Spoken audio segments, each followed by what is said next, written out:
Mr. President, as you well know, the American people are the most generous people in the entire world. In our country, when you are hungry, we feed you.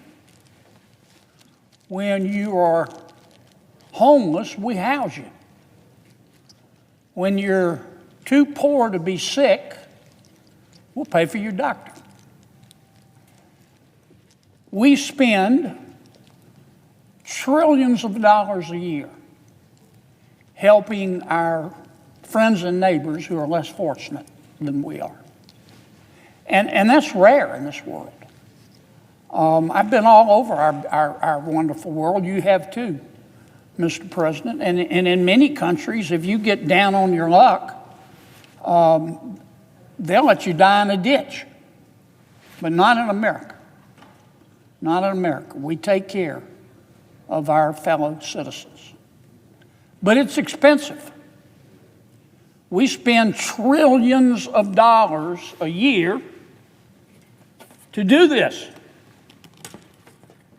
And that money that we spend didn't just fall from heaven. We thank heaven for it, but it came out of taxpayers' pockets. And we shouldn't lose sight of that fact, Mr. President. Now, that's why I get so irritated. Irritated's the wrong word. Angry. When I find out that people take advantage of the American people's generosity. It makes me want to knee someone in the groin. It just makes me furious. And I think the American taxpayers feel the same way. What I'm about to tell you, Mr. President, let me apologize in advance, is deeply disgusting. It's deeply disgusting. I mean, it is clown world on steroids. And when I first read about this, Mr. President, I read it a second time because I experienced slack-jawed astonishment. And when I read it a second time and I realized it was true, I just wanted to run away screaming. What am I talking about, Mr. President? We have discovered, the federal prosecutors have discovered, that for the last 5 years, there has been massive welfare fraud in the great state of Minnesota. Massive. Over $1 billion of American taxpayer money has been stolen. Just stolen. They can call it fraud, but a better term would be stealing. And this fraud has been centered in the Somali community in Minnesota. Now, I'm not here to criticize the Somali community. I'm here simply to describe what happened. The Somali community in Minneapolis is about 80,000 people. They're centered around Minneapolis. And let me say it again. I'm not here to denigrate the Somali people or people of Somali ancestry just because of the actions of a few. But it is a fact that this $1 billion in welfare fraud occurred almost exclusively in the Somali community in Minnesota and was orchestrated by people with Somali ancestry. That's a fact. Facts aren't racist. Facts are facts. So far, 59 people have been convicted, 86 have been charged, and 78 of them are of Somali ancestry. That's just a fact. Now, what these criminals did they had three very elaborate schemes. The first scheme was centered on supposedly feeding hungry children in the Somali community. A group, a nonprofit run by some people with Somali ancestry. The name of the nonprofit was called Feeding Our Future. Feeding Our Future. Feeding Our Future went to the welfare authorities in the state of Minnesota, which of course was administering federal taxpayer money, and they said, "Look, Feeding Our Children said, Feeding Our Future said, we want to feed hungry children in the Somali community." And the welfare people in state government in Minnesota gave them the money to do that. It started out very small. But the idea was that Feeding the Future, the Somali nonprofit organization, would take this federal taxpayer money, American taxpayer money, and go to businesses, most of which were Somali businesses, in the Somali community, and set up feeding sites where they supposedly would take children to get a hot meal. On paper, it sounded great.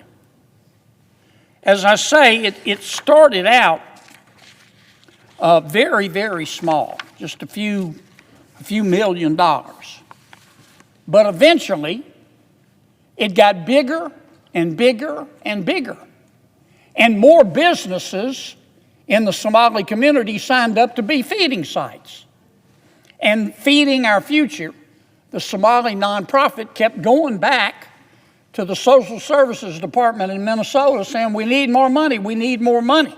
And at the height of the fraud, they were spending about $100 million a year. Not over the lifetime of the program, $100 million a year. There's just one problem. There were no hungry children. There were hungry children. They just weren't getting any of the money. And the businesses, many of which were Somali owned, which were getting some money to feed the children from Feeding Our Future, the nonprofit that was quarterbacking this whole thing, they weren't giving any of the money to hungry children. They were spending it. These businesses were spending it on yachts and vacations and jewelry and furniture for their home. That was scheme number one. But it got worse. The second scheme was supposedly to help people who are homeless. Remember, I said in America, when you're homeless, we'll house you. Well, that's what they were trying to do in Minnesota. A nonprofit was set up, again run by someone of Somali ancestry. And this nonprofit went to a bunch of providers who supposedly were going to provide housing. And they told the welfare authorities in Minnesota that they needed millions of dollars to house people who were homeless.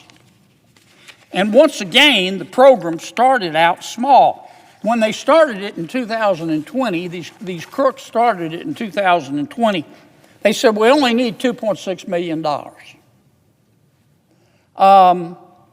But then in 2021, they said we need $21 million.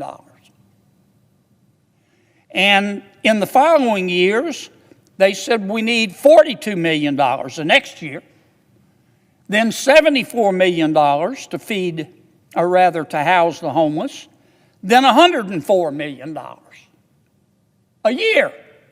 Not the total scheme, a year.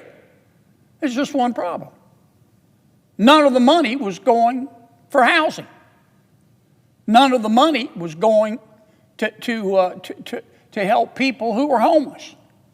These providers and this nonprofit that was coordinating it just put the money in their pocket. But there's more. They came up with a third scheme. This one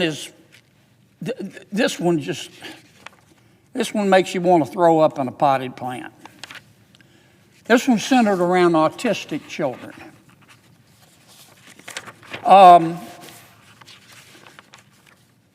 Once again, in this third program, a group of providers, supposedly medical providers, got together and they went to the welfare authorities in Minnesota and said, we need money to help autistic children.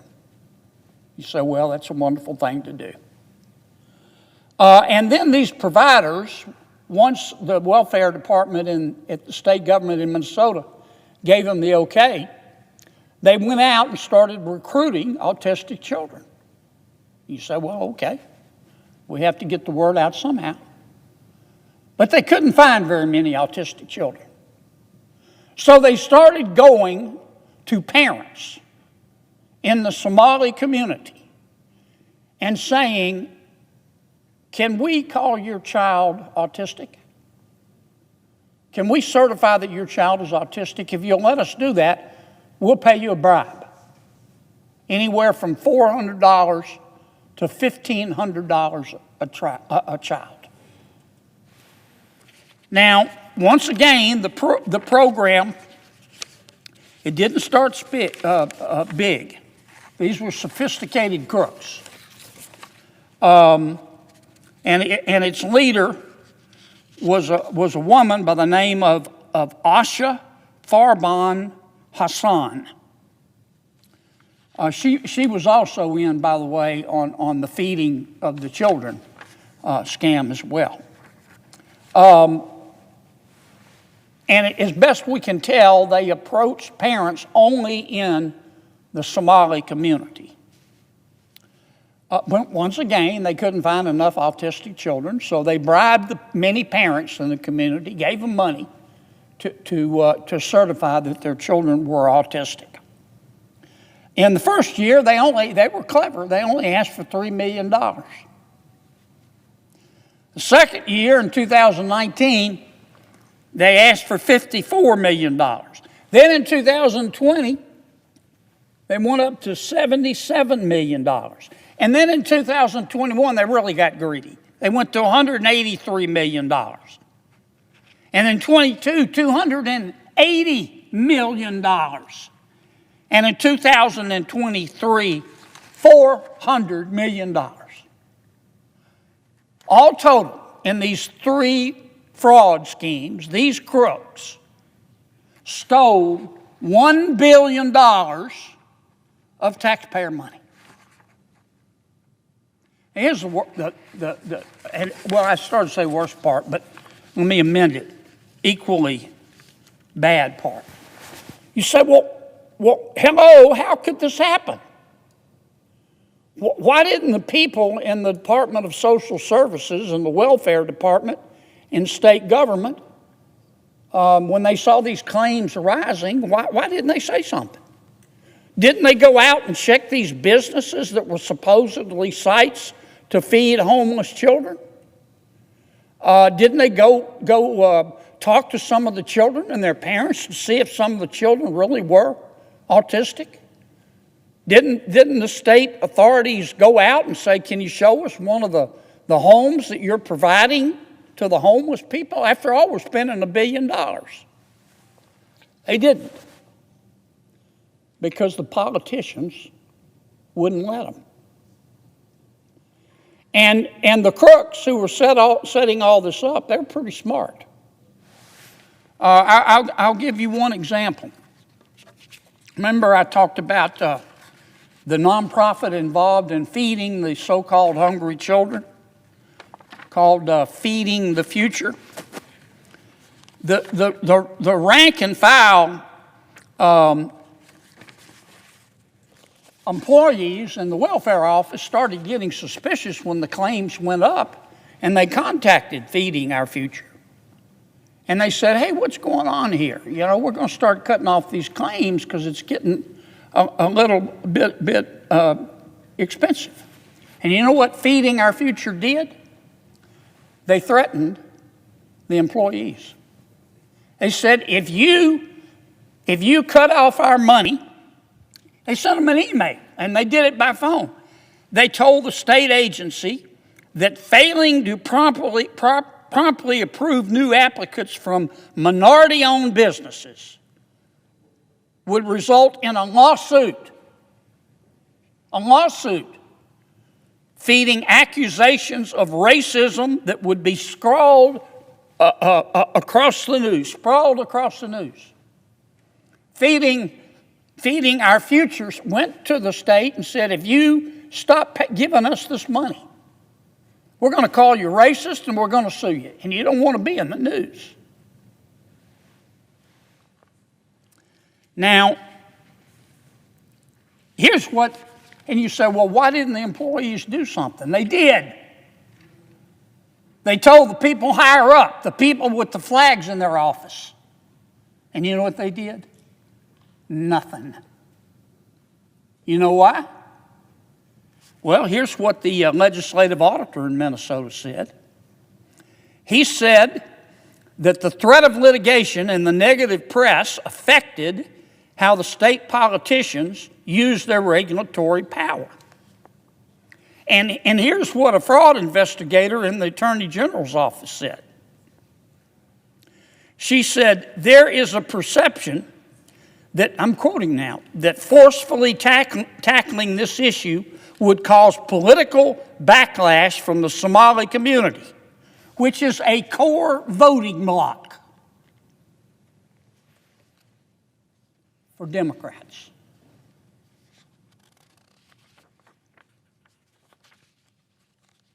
And in fact, one of the other witnesses in the fraud investigation said, look, I told the prosecutors, let me just give you a cold dish of truth. The 80,000 voting bloc of folks with Somali ancestry, you got to have their votes to win in Minneapolis. And if you're a Democrat and you can't win Minneapolis, you can't win in the state. So the politicians did nothing. Don't just take my word for it. And don't blame the state employees. They tried.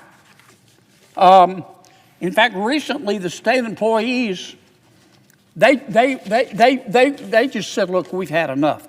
They posted this. These are over several hundred employees from the Minnesota Department of Human Service who administer this program, who just get up every day and go to work and do their job and want to help people. This is what they posted on social media. I'm quoting now, Mr. President. Governor Tim Walz is 100% responsible for massive fraud in Minnesota. I'm sure he wasn't the only one, because this fraud was an open secret.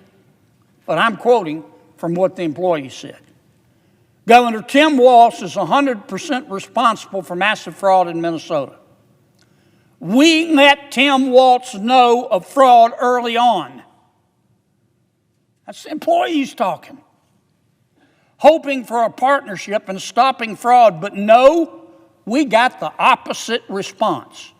Tim Walz systematically retaliated against whistleblowers, using monitoring, using threats, using repression, and did his best to discredit fraud reports.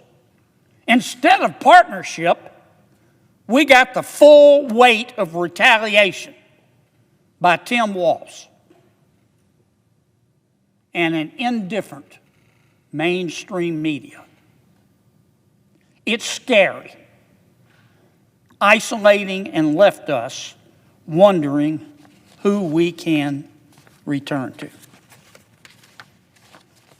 And now there are reports coming out, Mr. President. I don't know if they're true, but I know the prosecutors are desperately trying to get the bottom of it. And I don't want to say that this is true, but a report came out in a publication called City Journal, which is published by the Manhattan Institute. And they are alleging that money, part of this $1 billion that was stolen, they are alleging that at least a portion of it went to a terrorist organization in Somalia that we've all heard of. It's notorious. It's an organization called Al-Shabaab. They hate Americans. They're terrorists. They want to kill Americans and drink their blood out of a boot. They were taking a cut, according to this claim. Again, I don't know if it's true, but the prosecutors are trying to get to the bottom of it.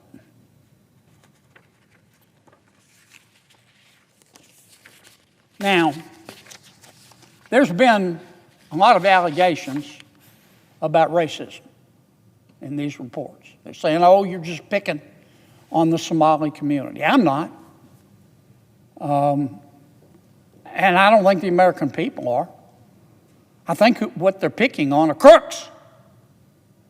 They're picking on crooks. Everything I just gave you are facts, Mr. President. It has nothing to do with race.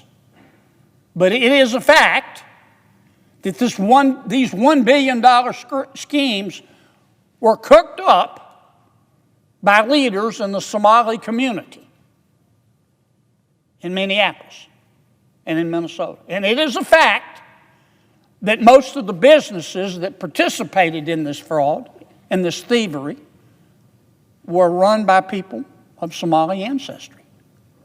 I'm not saying that's a good thing. I'm not saying it's a bad. That's just a fact. And I don't think we ought not to talk about it.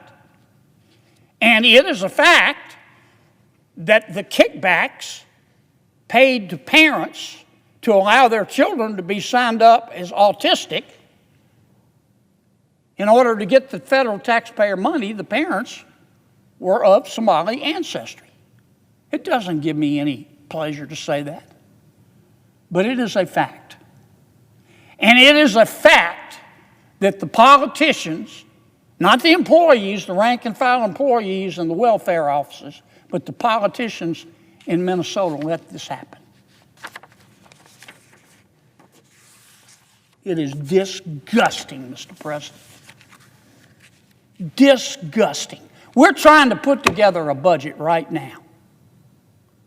And we've got state officials in Minnesota, because they wanted votes, that are allowing people in their state who are crooks to steal $1 billion from the American taxpayer. Money that could have gone to people who really were homeless, and children who really were hungry, and kids who, through no fault of their own, really were autistic, instead of stolen, a portion of which allegedly was sent to a terrorist organization in Somalia. Man, these people ought to all be put in jail, including the politicians. Makes me want to stick my head in another.